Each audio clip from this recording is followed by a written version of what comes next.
Sir, जैसे महिलाओं की स्कीम को लेकर हम कहते हैं कि आधी आबादी आमतौर पे मोदी और योगी को वैसे भी ज्यादा पसंद करती है। महिलाओं का जो वोट बैंक है, महिलाओं की जो पसंद है, वो मोदी जी और योगी जी को लेकर हमेशा उनका झुकाव भी रहता है। जो सर्वे हैं, जो पुरानी ECI के जो वोटिंग पैटर्न के डेटा निकल कर आते हैं, तो ऐसे में जब इस तरह की स्कीम्स की लॉन्चिंग होती है, क्या वो एक तरह से स्टैंप होती हैं और क्या यही तरीका रह गया है? क्योंकि हमने देखा था महाराष्ट्र में कुछ एंटी इनकम्बेंसी जो पूरा का पूरा एक नैरेटिव और जो तमाम चीजें बनाने की कोशिश हुई, फिर लाडकी बहन कहते हैं गेम चेंजर साबित हुई। मध्य प्रदेश में शिवराज सिंह की सरकार इतनी कहा जा रहा था कि लाडली बहना जैसे ही लाए वो स्कीम तुरंत गेम चेंजर साबित हो गई। तो क्या एक ही रास्ता बचा है कि भाई महिलाओं के दिल तक जाना है तो उनकी जेब भर दीजिए? लॉ एंड ऑर्डर तमाम चीजें बात की बात है, लेकिन चुनावी साल आते आते आपको ऐसी कोई स्कीम देनी हो? नहीं, मुझे लगता है खाली स्कीम के कारण चुनाव नहीं जीते जाते हैं। भारतीय राजनीति में ऐसे उदाहरण भी है कि जब सरकारों ने स्कीम दी उसके बाद में चुनाव हार गई। ममता बनर्जी लगातार महिलाओं के लिए पैसे देती रही, उसके बाद ममता बनर्जी चुनाव हारी। छत्तीसगढ़ में भूपेश बघेल ने दिया था तो वो चुनाव वहाँ पर आ रहे। दिल्ली में अरविंद केजरीवाल महिलाओं को तमाम योजनाएं दी थी उन्होंने, उसके बाद वो चुनाव हारे।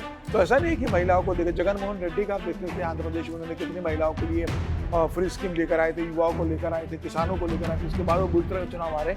तो सिर्फ एक ये कारण नहीं होता है किसी भी राज्य में का सरकार का बनना और या हारने का।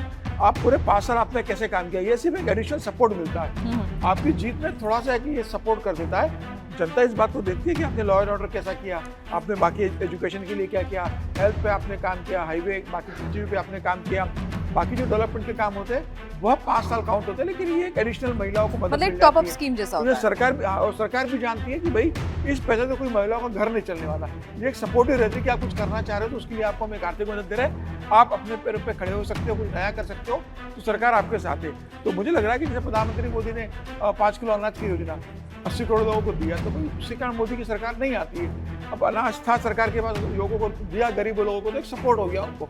तो वैसे ही ये योजना है जो कैश दिया जाता है, ये सपोर्ट होता है। सिर्फ इस आधार पर सरकार नहीं आती है। योगी आदित्यनाथ का जो पिछले 2017 से लेकर 2027 में जब चुनाव होंगे तब तक 10 साल का जो कार्यकाल रहेगा, वो 10 साल का कार्यकाल पूरा काउंट होगा और मुझे लग रहा है उसी के आधार पर योगी आदित्यनाथ सरकार में वापसी करेंगे।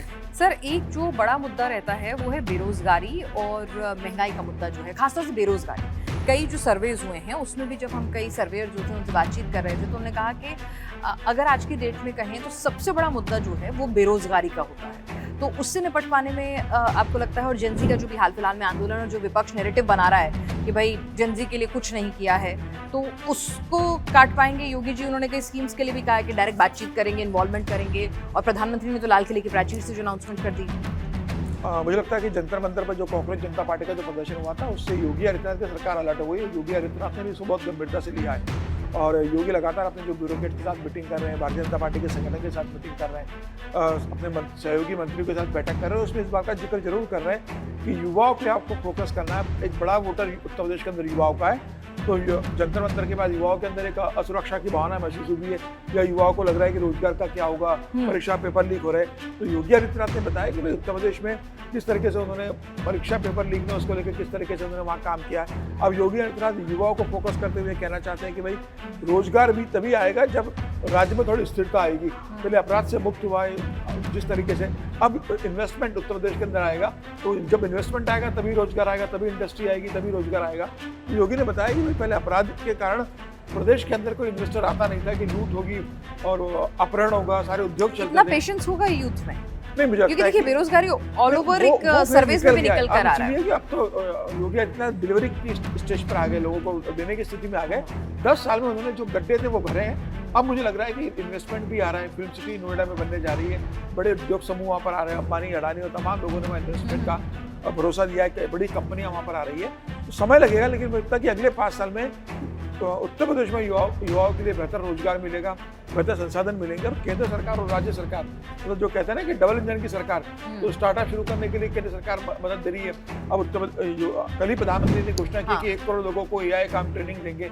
तो मुझे लग रहा है कि एक वो है गरीब लोगों को लिए कि जो फ्री कोचिंग की जो घोषणा करी है, वो एक बड़ी घोषणा की है कि जो गरीब और मध्यम वर्ग के लोगों को कोचिंग देना है, उसकी एक घोषणा की है। तो केंद्र सरकार की भी तमाम योजनाएं, राज्य सरकार की तमाम योजनाएं, उन तमाम योजनाओं को एक साथ लेकर मुझे लगता है योगी अगले बार के चुनाव में एक बेहतर युवाओं के लिए वहाँ पर नौकरी और व्यवसाय की उपलब्धता करवा पाएंगे। जो सिविल डिफेंस फोर्स बनाने का प्रधानमंत्री ने लाल किले की प्राचीर से ऐलान किया है, जो हर राज्य में अपने अपने स्तर पे बनाई जाएगी, तो आपको लगता है कि उसका जो एक तरह से कहते हैं ना, एक कितना उसका फायदा जेनजी कितना भरोसा कर रहा है, कितना मददगार साबित होगा, वो 27 के चुनाव में भी मिलेगा और योगी चाहेंगे कि वो जितनी जल्दी इंप्लीमेंट कर सकें ऐसा कुछ? नहीं, प्रधानमंत्री मोदी ने एक आइडिया और एक अपना विचार तो लाल किले से दिया है कि सिविल डिफेंस फोर्स को लेकर अब राज्य सरकार इसको कितना तेजी से इम्प्लीमेंट करती है, किस तरीके से इम्प्लीमेंट करती है, कितने लोगों को जोड़ पाती है, उनको क्या क्या सहूलियत या साधन संसाधन सुविधाएं राज्य सरकार देती है, ये देखने वाली बात होगी। लेकिन मुझे लगता है कि आने वाले दिनों में योगी सरकार इसमें तेजी से आगे बढ़ेगी और हो सकता है कि जो 2027 के चुनाव के पहले ये एक बड़े रूप में आकार ले सके।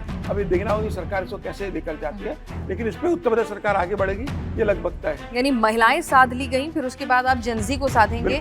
योगी जी ने तो कहा भी था कि भाई हम एक पूरा ऐसा सिस्टम सेटअप करेंगे कि जहाँ पे युवाओं से ही सजेशंस लिए जाएंगे, वो पूरा का पूरा डिपार्टमेंट अलग ही बनेगा और युवाओं के लिए कैसे काम करना है उस पर भी काम करेंगे।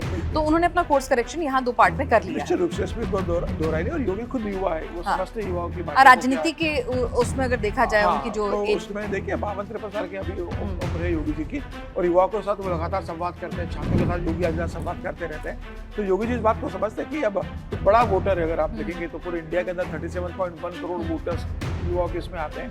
तो मुझे लग रहा है कि योगी जी भी जानते हैं कि उत्तर प्रदेश में युवा एक बड़ी महत्वपूर्ण भूमिका निभाने वाला है।